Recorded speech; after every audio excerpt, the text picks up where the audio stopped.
Tervist ja tarkust ei saa kunagi olla liiga palju. Kuula Lääne-Tallinna Keskhaigla podcasti Tark arst taskus ja saad tükike mõlemast. Tere kõigile, kes te vaatate või kuulate Lääne-Tallinna Keskhaigla saadet Tark arst taskus. Täna me räägime meeste tervisest ja täpsemalt eesnäärmest. Ehk siis sellest, millal peaks hakkama tähelepanu pöörama sellele, kui tualetis käimised muutuvad liiga tihedaks ja juga jääb katkendlikuks. Räägime, millised on eesnäärme probleemide esimesed sümptomid ja eesnäärme vähist tuleb meil ka juttu. Saates on külas Lääne-Tallinna Keskhaigla uroloog doktor Dmitri Korotitš. Tere! Tere! Ja ma ei tea, kuidas me seda teemat nagu kõige paremini alustame, et millised uroloogilised probleemid toovad mehed kõige tihemini arsti juurde? Pooled või isegi üle pooled mehed, kes tulevad uroloogi vastuvõtule, nad tõesti tulevad meeste kusemishäirete tõttu ja need kusemishäired on tingitud just eesnäärme suurenemisest. Ja teatud osa on ka eesnäärme vähi kahtlusega seotud konsultatsioonid ja ka teised kasvalised protsessid urogenitaltraktis või siis kivitõbi. No aga kui nüüd mehed kuulavad, vaatavad seda saadet, et kuidas nad nagu peaks nagu tähelepanu pöörama, et kas see on nagu mingis vanuses, et nüüd ma pean hakkama tähelepanelikuks?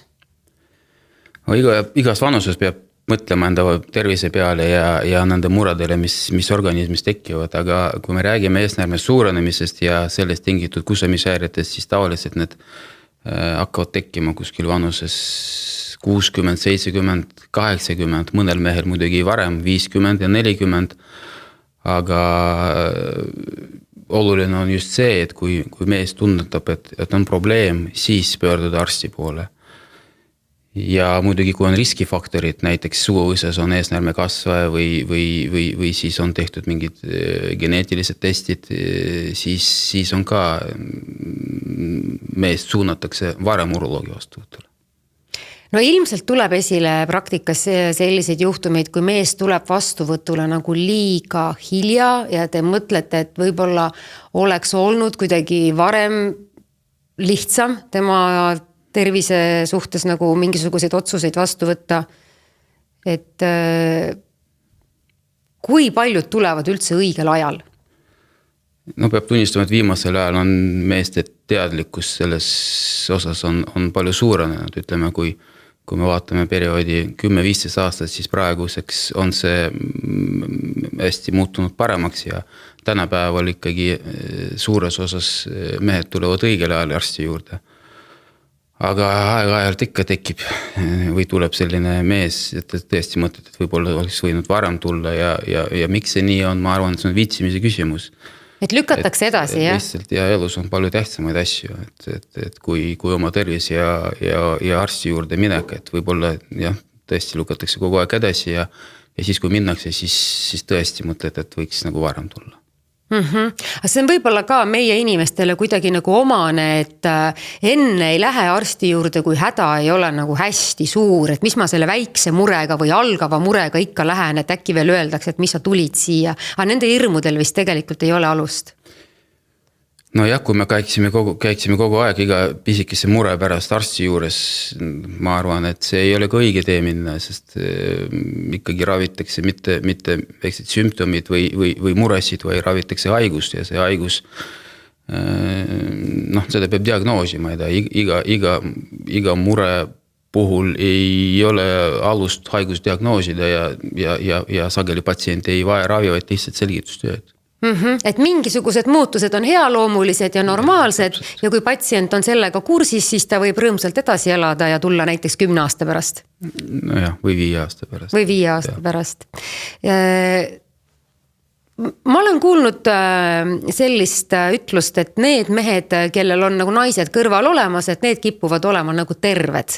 Et milline see, ütleme, naiste või kaaslaste roll on selles, et mees lõpuks tuleb arsti juurde? Mõni tuuakse käe kõrval ka või? Jah, tõepoolest, mõni mees tulebki selle pärast, et naine saatis, aga ma arvan, et noh, see lähipartner ongi väga tähtis inimene, et see on esimene, kes märkab mingit probleemi ja suunab ja soovitab minna arsti juurde.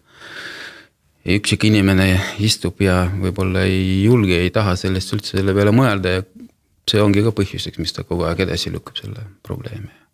Partneril on tähtis roll suunata ja märgata probleemi ja soovitada pöörduda arsti poole. Mulle tundub, et partneril on võib-olla see roll ka veel, et nende omavaheline suhe oleks usaldusväärne, et mees võib-olla üldse jagaks alguses oma kõhklusi või mõtteid või muresid oma partneriga, kellega koos siis nagu mõelda, et kas nüüd on ehk aeg arsti juurde minna. No muidugi, jah, see on tähtis. Ja. Et jah, väga head omavahelised suhted hoiavad inimesi tervena, et see on nagu selge. Aga räägime siis sellest põhilisest sümptomist, mida kõige rohkem siis seostatakse eesnäärme suurenemisega, ehk siis see on nagu sagenenud urineerimine, et nagu, et kui tihti siis on liiga tihti? Jah, sagenenud urineerimine on juba sekundaarsed põhjused eesnäärme suurenemise puhul. Põhiline on kaebus ikkagi niisugune vaevaline ja raske urineerimine, aga kui me räägime sagenenud urineerimisest, siis alustame normaalsest füsioloogiast ja organismis ühes minutis tekib 1 milliliiter uriini ja põis mahutab enne, kui meil tekib selline esimene urineerimisvaedus või tung kuskil 250, 200-300 milliliitrit tegelikult. Ja siit võime arvutada, et see on kuskil 4-5 tundi, millel võiks tekkida niisugune urineerimisvaedus. Nii et üks kord öösel käia tualetis on täiesti okei? Noh, see võib olla okei, aga noh, seda mõjutab ju palju faktorid. Kui me joome 2 liitrit vett näiteks enne magama minekut, see ei ole ime, kui me läheme näiteks WC-s öösel või seda mõjutavad ka unetus näiteks ja stressisituatsioon ja mingid kaasuvad haigused ja nii edasi. Et siin peab individuaalselt seda asja vaatama ja koos patsiendiga arutama ja kasutame küsimustikke ja vajadusel urineerimispäevike, et aru saada, milles probleem on. Kas uroloog saab aidata või peab mõtlema mingi teise asja peale. Aga kui see juga on selline, mis tuleb jupiti, kas see on ka nagu tervise ohumärk?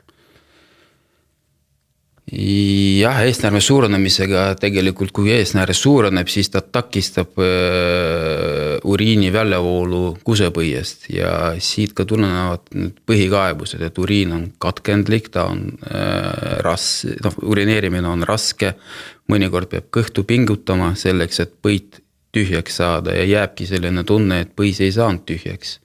Ja see on ka põhjuseks, miks öösel näiteks WC-sse ajab, sest põis enne magama minekut ei saanud tühjaks ja ta lihtsalt saab täis varem, kui patsient ärkab ja see on ka põhjus. Ja kui siin kui me saame nagu õige diagnoosi ja saame raviga peale, siis tihtipeale see muutub paremaks. No millised sümptomid üldse veel viitavad sellele, et eesnääre võib olla nagu suurenenud? See üks ongi see urineerimise? Ei, no me kasutame rahvusvahelist sümptomid skaalat selleks, et aru saada, et kui palju need sümptomid on väljendunud iga patsiendi puhul. Ja need on esmased sellised sümptomid, et raske urineerimine, nõrk juga, katkendlik, jääb tunne, et põis ei saanud tühjaks. Sellele võivad muidugi lisanduda põletiku nähod näiteks, no siis ongi sagenenud urineerimine ja selline sagenenud pakitsustunne. Aga milliseid uuringuid siis nagu tehakse, et ütleme, kui mees mõtleb, et olgu, ma lähen arsti juurde, aga ma ei tea, mis minuga seal tehakse või mis seal juhtub või mis mind seal ees ootab või et äkki seal on midagi, ma ei tea, hirmsat või ebamugavat või et mis seal tegelikult juhtub seal kabinetis? Ei, midagi erilist esialgu ei juhtu, kõigepealt räägime, milles probleem on ja vaatame, mis analüüsid on juba tehtud, kas patsient on varem arsti juures käinud, kas tal on suguvõsas, täpsustame, kas tal on riskifaktorid ja nii edasi ja siis sellest küsitlusest siis juba teeme järeldusse, mis on vaja teha, mis uuringud ja siis saadame patsient. Aga seda ei pea kartma, see on ikkagi probleemi lahendus, et kui on korra ära käidud ja need uuringud tehtud ja järeldused tehtud, siis on endal ka lihtsam, sa ei pea mõtlema kogu aeg selle asja peale.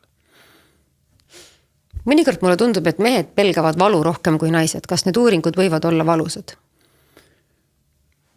No ebamugavad, oleneb millised uuringud, aga mõni uuring on uroloogi juures tõesti ebameeldiv, aga valu, arsti juures mõnikord on valus, sellega peab nagu arvestama, aga tavaliselt seda ei pea kartma, et vajadusel tehakse ju valuvaigissid ja just valu pärast arsti juurde minemata jätta, ma arvan, et see ei ole hea mõte.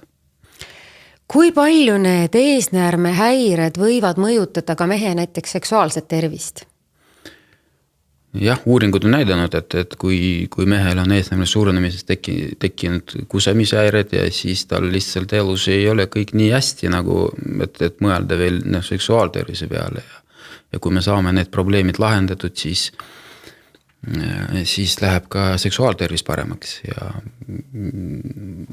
see on nüüd just vanematel meestel, kui me räägime noorematest meestest, siis meie head kolleegid, meestearstid, androloogid tegelevad rohkem sellega ja nemad on ka märganud muidugi, et kui on nooremas eas erektsiooni häired, siis tulebki eesnäärme haigusi välistada ja läheb siis seksuaaleluga paremaks. Kas meestel on vaja ennast nagu kuidagi see on selline nagu päris isiklik, päris intiimne teema, et kas juhtub nii ka, et nad nagu tulevad uksest sisse ja neil ongi nagu raske rääkima hakata, et neid tuleb nagu julgustada või et luua sellist õhkkonda, et ta tunneks ennast nagu mugavalt oma murest rääkides? Kas seksuaalelust? Ei, ma mõtlen sellest eesnäärme suurenemisest. Ma arvan, et võib-olla seksuaalelust nad nii väga ei peagi rääkima. Ei, tavaliselt ikka patsient, kui tuleb, siis ta juba teab, miks ta tuli. Siis ta juba räägib ära ja mõnel patsiendil on ikkagi hea saatekirjaga kaasas. Et siis me saame ikkagi aru, et milles probleem on ja ei ole nii, et me istume ja oleme vait mõlemad arsti ja patsient ja siis me ei tea, mis teha. Ikkagi patsiendid räägivad. Nii et tegelikult on ta võib-olla sellest rääkimise krambist juba perearsti juures üle saanud, et seal ta on selle asja lahti rääkinud ja siis ta lihtsalt tuleb edasi uroloogi juurde ja see asi on võib-olla mõnes mõttes nagu tema jaoks juba nagu lihtsam. Ei, seal ei ole mingit hirmu, aga uroloog hirmus arsti ei ole, see on nagu tavaline, tuleb, räägib ja siis leiame lahenduse. Muidugi, täpselt, ega kartma ei pea seda, ma räägin veel kord. Kui mees mõtleb, et äkki mul on see eesnäärme suurenemine, mul võib olla selline hea loomuline suurenemine, aga äkki võib olla vähk ka, et milles see nagu vahe seisneb või et kas üks läheb teiseks üle või? Need on täitsa erinevad haigused, kui me räägime healoomulisest suurenemisest, siis see haigus tavaliselt ei vii surmani, see on eesnääre koosneb rakkudest ja mõlemad nii ka healoomuline suurenemine kui ka eesnäärme vähkkasve on niisugune rakkude jagunemine. Healoomulise suurenemise puhul on see healoomuline kontrollitud rakkude jagunemine ja eesnäärme suurenemine. Eesnäärme vähi puhul on see, et rakkude jagunemine ei ole organismile kontrollitav ja see protsess läheb ka eesnäärmest välja poole ja haigus annab ka siirdeid ja kogu see pahaloomu protsess vajab nii palju energiat, et lõpuks ta võtab siis kogu organismi energiat ja võib olla surmapõhjuseks. Millised need eesnäärme vähi sümptomid üldse nagu on sellised? Mis nagu, ma ei tea, et kui inimene tunneb, et nüüd on nii, et selge, nüüd ma lähen arsti juurde. Ega ongi nii, et ega ei olegi spetsiifilist sümptomid. Et siin, kui rääkida juba eesnäärme vähist, siis on vaja eesnäärme avastamise programmid, sest tihti peale see ei avaldu mitte kuidagi, vaid et sa võid olla päris kaua aega selle eesnäärme vähiga ilma, et sa ise sellest midagi teaks? Tegelikult küll, aga kui ta samas annab märku, siis tuleb mõelda selle peale ja kui see teeb muret, siis pöörduda arsti poole, otsida abi. Mitte jääda üksinda. Aga kuidas see märku annab? Kas samasuguste tunnustega nagu eesnäärme suurenemine, et nagu siis, ma ei tea, et inimesed hakkavad kohe kahtlustama, et äkki mul on vähk? Jah, tavaliselt ikkagi, kui kui tekivad sellised urineerimisega seotud või urotraktiga seotud probleemid, siis ja kui patsient jõuab arsti juurde, siis me juba välistame ja mõtleme ja vaatame, kas millega tegu on, et see on ikkagi diagnostika ja kui see on vähiga tegu, siis see tuleb välja ka. Kui tihti seda PSA testi tegema peaks? See oleneb, et see PSA test on veretest, mis näitab eesnäärme seisundit, ega ta ei näita millega, kas see on vähk või ei ole vähk või et see on selline lihtne veretest, mis viitab mingisugusele probleemile ja seda soovitatakse võtta testida vanuses 50, kui on riskifaktorid, siis vanuses 45 ja kui tänapäeval tehakse hästi palju need geneetilisi testi ja kui on varasemalt mehel avastatud mingi geneetiline mutatsioon, mis on seotud eesnäärme vähiga, siis vanuses 40 võiks teha seda esimese testi ja siis vastavalt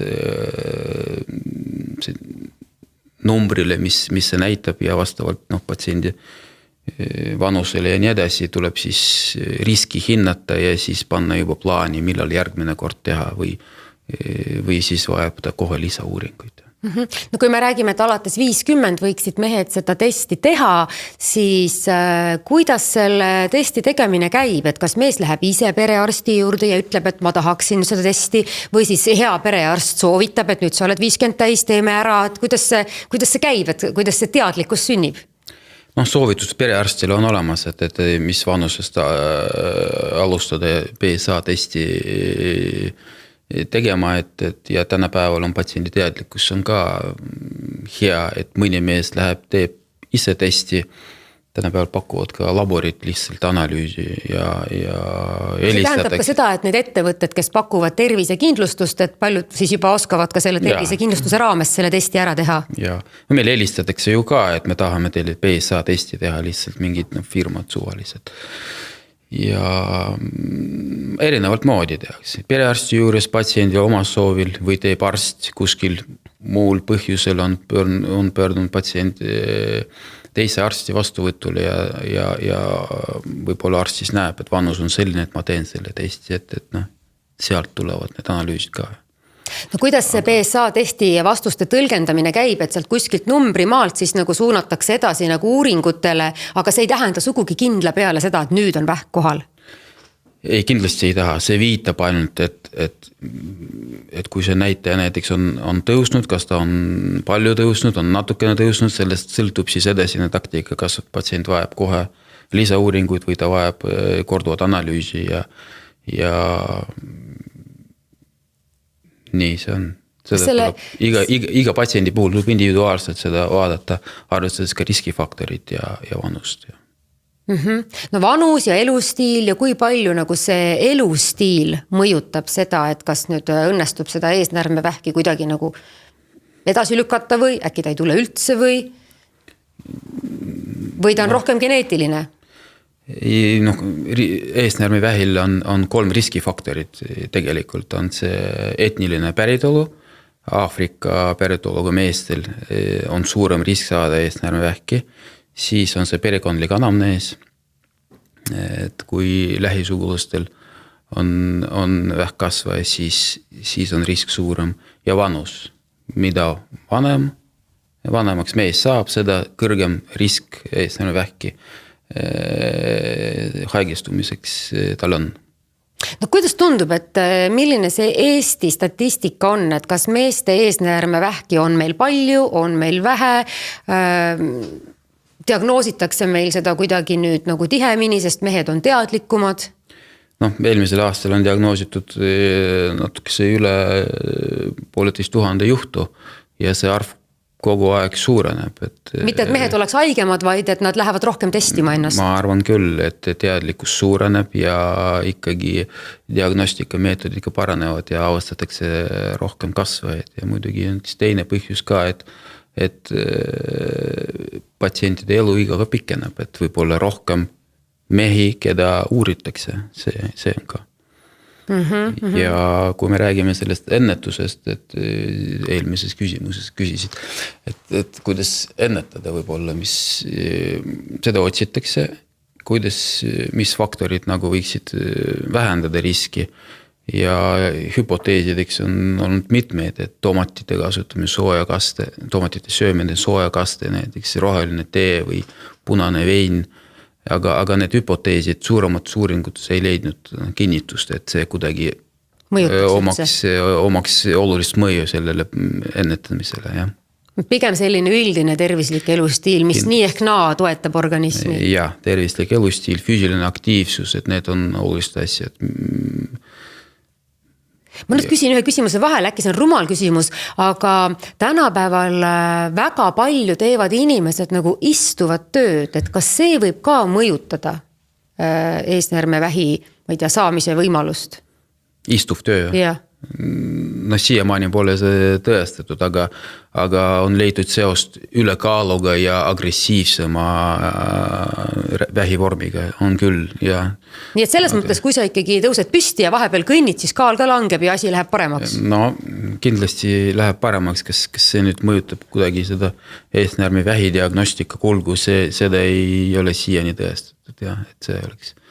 Aga füüsiline aktiivsus, ma soovitan kõigile, füüsiline aktiivsus alati mõjub hästi. No kui need uuringuid siis tehakse, kas need on sellised, no ma ei tea, mis seal on, biopsia näiteks või mis seal veel tehakse?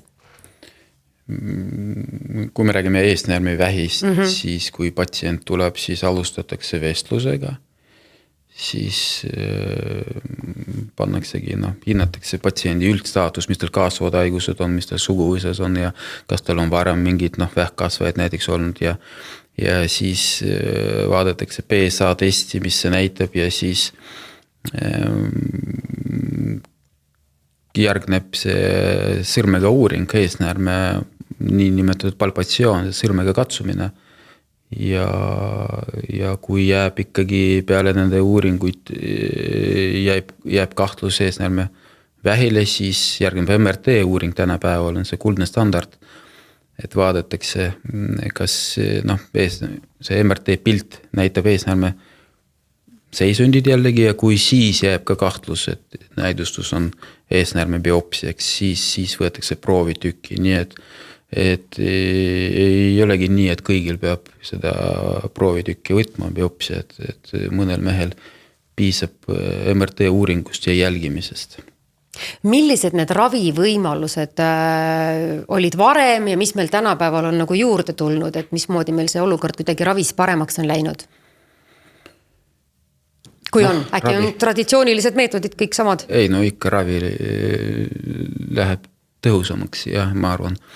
Ja siin määravad seda eesnäärme vähi ravivõimalust määravad sisuliselt kaks fakti. Üks on see, et kui agressiivne see kasvaja on, sest kui me räägime agressiivsusest, siis on ta nii-öelda agressiivsuse riskist, siis on olemas madala riski eesnäärme kasvaja ja kõrge riski eesnäärme kasvaja ja keskmise riski eesnäärme kasvaja.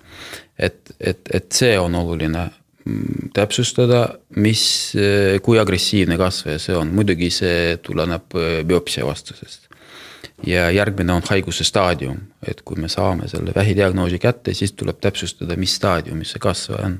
Kas ta on eesnäärme organisisene, kas ta on sealt eesnäärmest välja kasvanud või ta on andnud kaugsiirdeid ehk tegemist on kaugele arenenud vähkkasvajaga.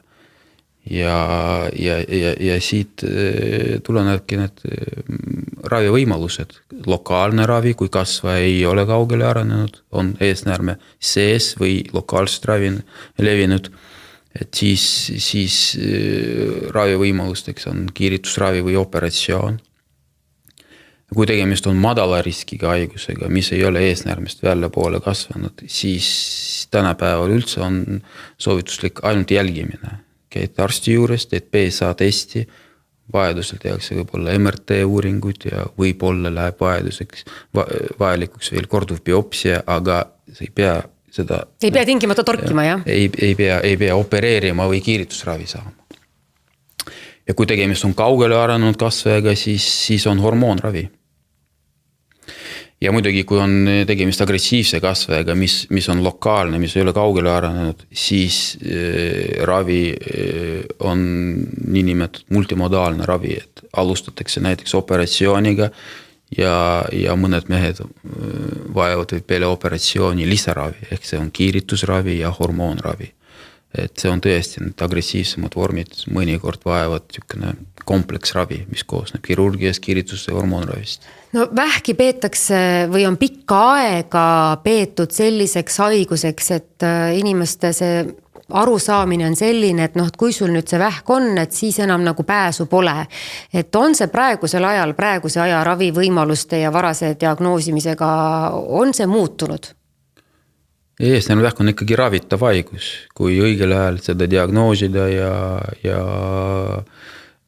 õige ravi saada, siis on võimalik ikkagi haigust seletada ja terveks saada. Mis tähendab ikkagi seda, et nende esimeste sümptomite puhul ära lükka edasi, vaid mine kindlasti arsti juurde. Tuleb abi otsida, kui ikkagi on mure, siis tuleb sellele murele lahendust leida ja arsti konsultatsioonile saada.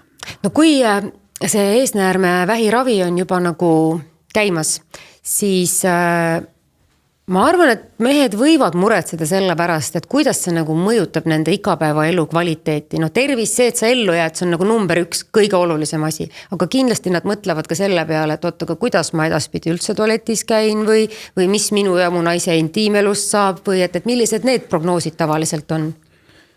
Aga jah, kui me vaatame igal tabletil oma kõrvaltoimed samamoodi ka kirurgilisel ravil ja kiiritusravil on ka oma kõrvaltoimed. Et põhilised sellised, neid nimetatakse neid ravi tagajärjed, et põhilised probleemid, mis võivad tekkida, on erektsioonihäired, potentsiprobleemid või siis uriinipidamatus räägitakse, et seda kardetakse, aga seda esineb nii kiiritusravi järgselt kui ka operatsiooni järgselt. Aga tavalist operatsiooni järgselt see läheb mööda, et kui me võtame operatsiooni järgselt esimestel päevadel, nädalatel, siis tõesti võib-olla suurel osal meestest esineb uriinipidamatus, aga see läheb 6 aega mööda ja ainult üksikud mehed, võib-olla 104 või 5 on aasta pärast mingi probleem ja seda saab ka ravida. Ja potentsiga on natukene see risk on suurem, sest võib erektsioonihäire tekkida peale operatsiooni ja kindlasti ta ei lähe paremaks. Kui juba mehel on erektsioonihäire, ta läheb operatsioonile, siis ei parane kindlasti. Aga see samamoodi taastub peale operatsiooni kuskil aasta 2 pärast erektsioon ja potents läheb paremaks. Ja. No ma usun, et kui nüüd ütleme, inimesed on selle saate ära kuulanud, et siis nagu tekib küll selline nagu arusaamine, et tuleks minna nagu õigel ajal arsti juurde. Aga kas praegu on nagu mõnikord arstikabinetis küll veel sellist tunnet liiga palju, et kus sa mees varem olid? Ega ma tean, et arst ei heida ju patsiendile kunagi ette, et kus sa olid. Aga kas arst ise mõtleb, et näed, ma oleksin saanud sind ju palju paremini aidata, kui see oleks tulnud varem? Mõnikord jah, selline situatsioon on ja sellepärast tulebki võib-olla varem abi otsida ja mitte edasi lükata. See on tähtis, et kui on probleem, tuleb kohe lahendada. Aga kuidas teil järjekordadega lood on, et kui ütleme, mees võtab ennast kokku ja mõtleb, ma nüüd panen kirja, ma nüüd lähen arsti juurde ja siis vaatab, et okei, millal ma siis saan üldse, et kuidas praegu on sellega? Tänapäeval on erinevad võimalused. Riigi haiglates, riigi suurtes haiglates on uroloogi juurde järjekord on tõesti nagu suur.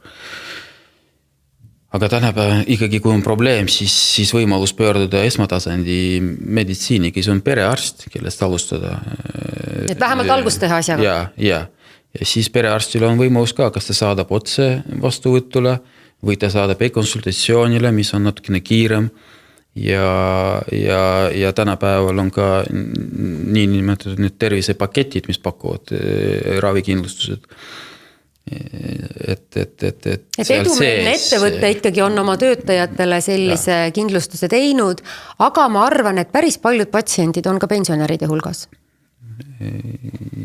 ja no nemad, mõni pensionär tuleb, tänapäeval on ka need tasulisi vastuvõttu, on paljud erakliinikud pakuvad seda ja selle kättesaadavus on palju parem kui ütleme riigiasutuse uroloogi vastuvõtt ja sinna pöörduvad igas vanuses patsiendid, et see võimalus ikkagi jääb.